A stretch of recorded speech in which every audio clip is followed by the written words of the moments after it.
સીધા જ આપને લઈ જઈએ વાળીનાથ ધામ, જ્યાં મુખ્યમંત્રી ભૂપેન્દ્ર પટેલ સંબોધન કરી રહ્યા છે।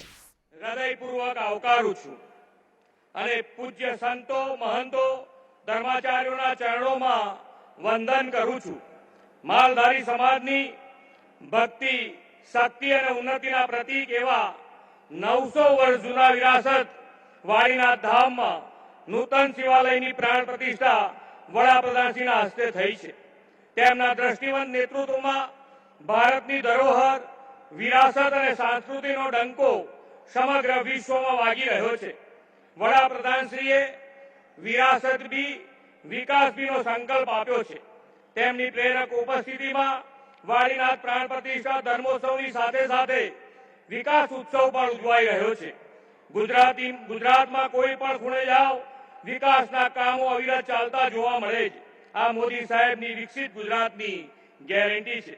વિકાસના કામો નાણાંના ભાવે અટકે નહીં, છેવાડાના અંતરિયાળ વિસ્તારોને વિકાસથી વંચિત રહેવું ન પડે એવી સુદૃઢ વ્યવસ્થાઓ મોદી સાહેબે વિકસાવી છે। જે કામો થાય તે લોકોની અપેક્ષા મુજબના અને ક્વોલિટી વાળા થાય।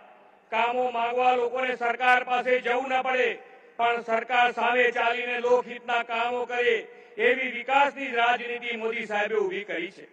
સૌને ભરોસો છે, વિશ્વાસ છે કે મોદી સાહેબ છે એટલે એમને જોઈતો વિકાસ મળશે જ।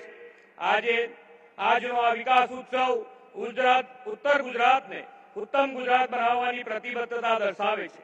વડાપ્રધાન શ્રી નરેન્દ્રભાઈ મોદીએ દેશના ધર્મ સ્થાનોના પુનઃસ્થાનની પરિપાટી સ્થાપી છે।